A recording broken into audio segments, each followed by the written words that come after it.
Alright guys, today we're going to go a little bit more in depth about graphs, and we're going to talk about how to interpret graphs. So first of all, before we talk about interpreting graphs, we need to talk about the difference between independent and dependent variables.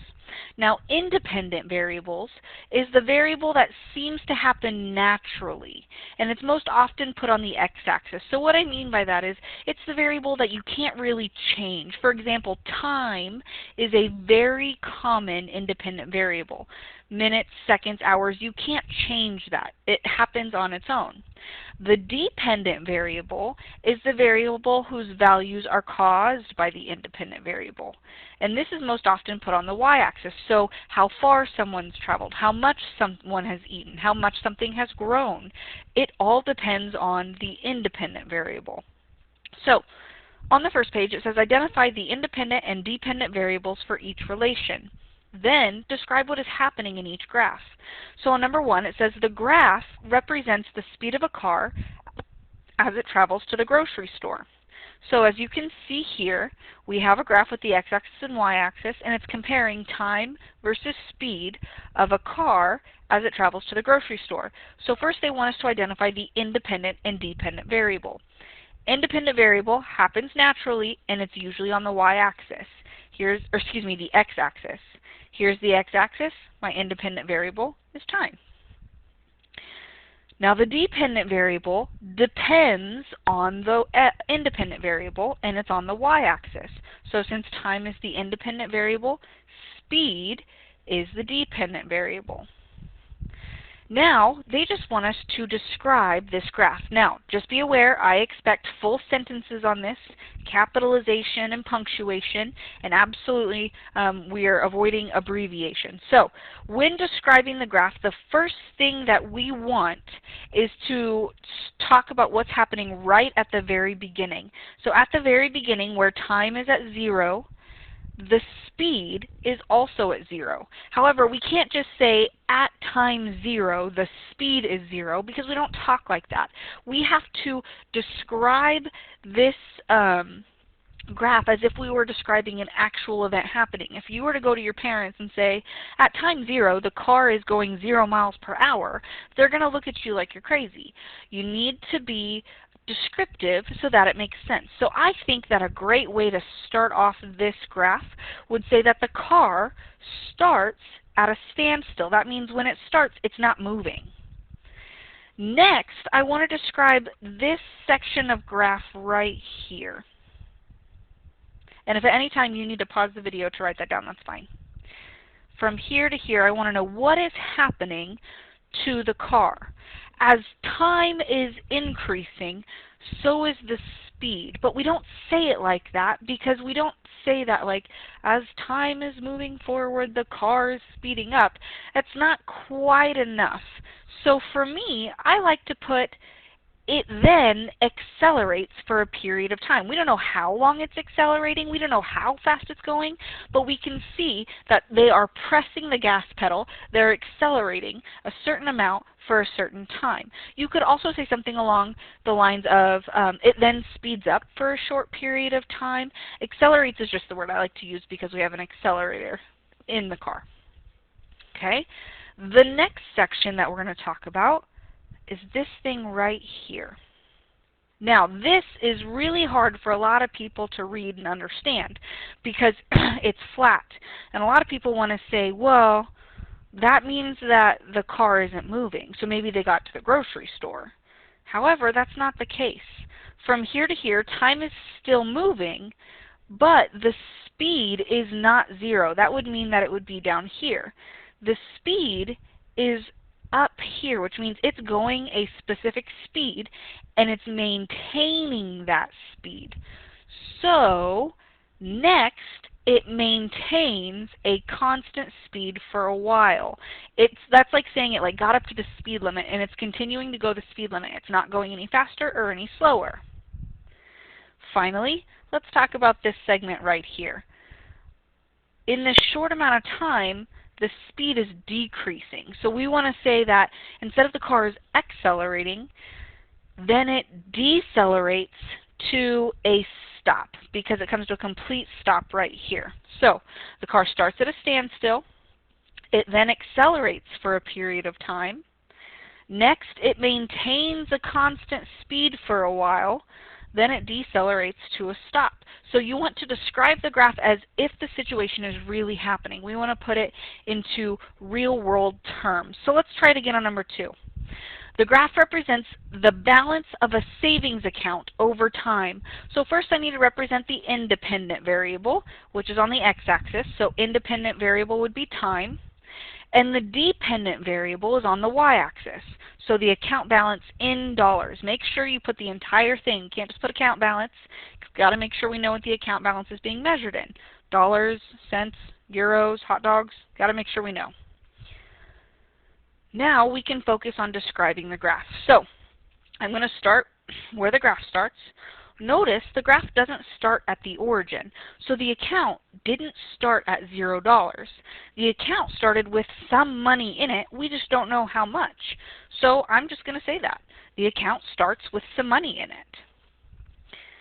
Then, as time goes on, the account balance rises a little bit. So that means that they could have been making some interest. They could have made a deposit. I like to think that a deposit was made, so I'm going to say a deposit is made. That describes this graph right there. Then we can talk about this section. Again, nothing's changing. It's not that the account balance is 0, but nothing is changing over that period of time. So in my mind, that means that the account is not being messed with. No deposits are being made, no withdrawals are being made. So I just said, then the account sits for a little bit. The next section is increasing just a little bit more, which to me means another deposit is being made. And then finally, we can talk about this section right here. It goes from having some money in it, and it quickly goes all the way down to 0, which means that after whatever they did here, they had no money left. So for me, I said that then all of the money is withdrawn. Or you could say that someone spent all the money, or they drained the account to 0. So another deposit is made, then all the money is withdrawn. So we are describing what's happening on this graph. So again, you need to read and see what this is about. Represents the balance of a savings account over time. We're comparing time and the account balance in dollars.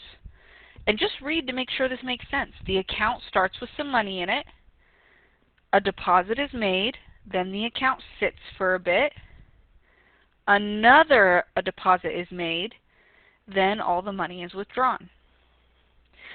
On number 3, pause the video and identify the independent and dependent variable on your own. Hopefully you got the independent variable to be time and the dependent variable to be distance. Now this graph represents the distance the track team runs during a practice. So if I start right at 0, it starts at 0, 0. That means the track team began practice without running anything. So I said the team starts at a rest. They hadn't run anything yet. Then from here to here they're going up, which means that the distance they had run increased for a bit. So I said they run for a bit. Then from here to here they rest again because the distance isn't changing. They took a break, so they started at a rest, run for a bit, then rests. Then here to here they run for a bit more. But if you'll notice from here to here they're still running, but it's not quite as steep, which means they slow their pace but they continue to run. Okay, on the back side, we're going to talk about interpreting graphs just a little bit differently.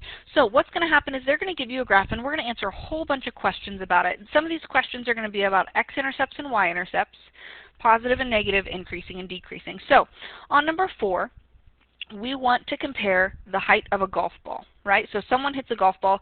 Here's the path that the golf ball takes. We've graphed it. They're comparing the distance from the tee in yards to the height that the golf ball is off the ground in feet. So the first question, this question is always the hardest to see. They want to know, is this linear or is this nonlinear? Now linear is exactly what it sounds like. Is it a straight line?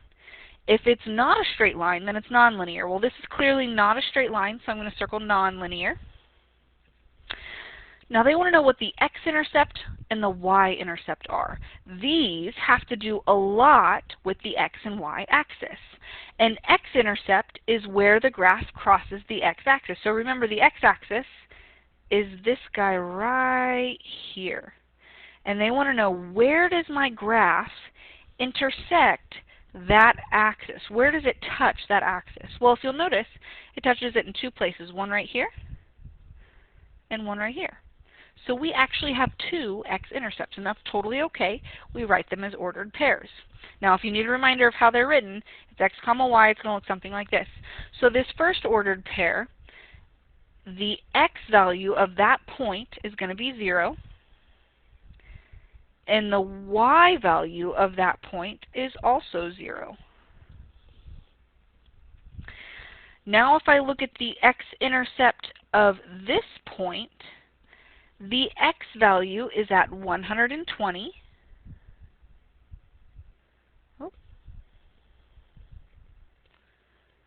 And the y value is at 0.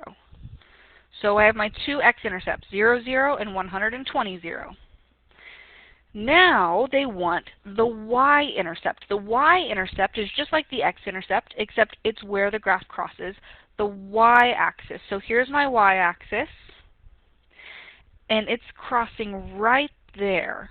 That's where the graph crosses the y-axis. So I want to write that ordered pair. So the x value of that dude, it's going to look like this. The x value of that dude is 0, and the y value is also 0.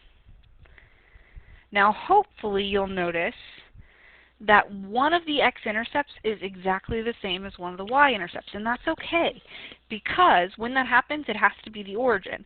That means that my graph starts at the origin.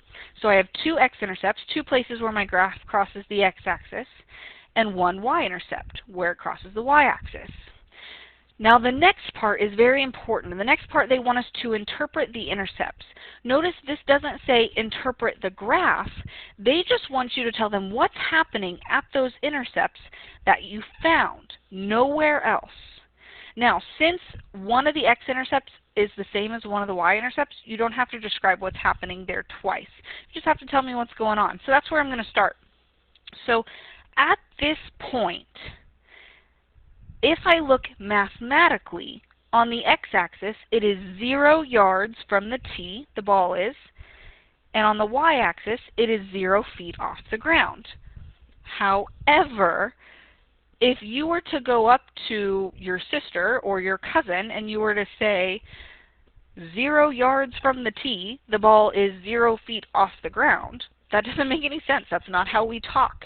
So what we need to make sure we do is talk about this in real words. So instead of saying 0 yards from the tee, the ball is 0 feet off the ground, let's make it simple and just say the ball started on the ground.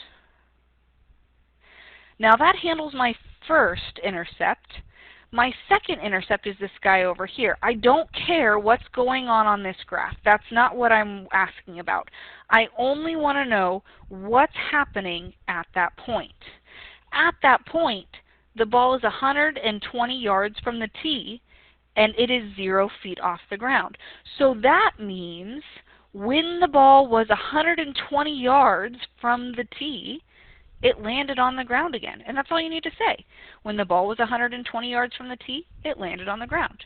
We are only interpreting where the graph crosses the intercepts in this point. Now the next thing we need to talk about is positive, negative, increasing, and decreasing. Now, when the graph is positive, that's where the graph is above the x-axis. So, if I look at my graph, here's the x-axis again, I want to know, where is my graph above the x-axis? Well, the entire graph that they gave us is above the x-axis. So we don't just say the entire thing. We need to describe where is it positive in terms of the x values. So here's how we say this. We're going to start by saying from x equals. So my graph starts being positive right at that first intercept, and it starts being positive at x equals 0. 2, I want to see where does it stop being positive. So it's still above the x-axis here. If I follow with my pencil, it's still above the x-axis, still above the x-axis, still above the x-axis. Right here is where it looks like it would start to go below the x-axis. So the x value at that point is 120. So what we're essentially saying is the graph is positive from x equals 0 to x equals 20. Next, they want to know where the graph is negative. Now, to be negative, that's where the graph is below the x-axis. So here's my x-axis again, but they never show us that the graph goes below the x-axis. So what they gave us tells us that we don't know if it goes negative or not. So what we're going to do to show that we're answering this question but we don't have an answer for it, I'm going to put a circle with a slash through it, which means no answer. Next, we want to see where the graph is increasing or decreasing. Now, graphs increase when they go up as you read from left to right. So here's the deal. If I were to follow my graph from left to right, if I were to trace it with my pencil, we start on the left side and go to the right side just like as if we were reading. And it is increasing when we go up. So if I start here to trace the graph, my pencil is going up. So this whole time my graph is increasing. Now when I start to change directions, that's when I stop increasing. So if you'll notice, there is a changing point right here. This, from here to here, is where my graph is increasing. Now again, we talk about this in terms of x. So it starts increasing at x equals 0, right? That's where I started to trace. And my pencil stopped going up right at this x value, which is halfway between 40 and 80. So 2x equals 60. Okay? Now decreasing is the exact opposite. Decreasing is where the graph goes down as we read it from left to right. So if I keep going, now all of a sudden where I stopped, if I keep going, that's where my pencil goes down when I trace it. So from this point to this point is where my graph is decreasing. So that would be from where I started, that x equals 60, to I stopped at x equals 120. So here's the big thing, the difference between positive and negative, increasing and decreasing. Positive is where the graph is above the x-axis. Negative is where the graph is below the x-axis. Increasing is when the graph goes up. Decreasing is when the graph goes down. And we talk about it in terms of x. Last thing we're going to do is we're going to get a little bit more work with function notation. So again, a function is when every element in the domain maps to exactly one element in the range. Now for function notation, we just need to substitute in. So on number 5, I have f of 5.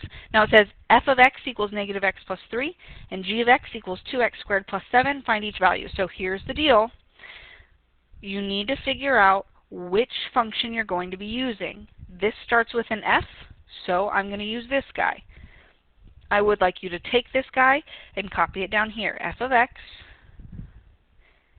equals negative x plus 3.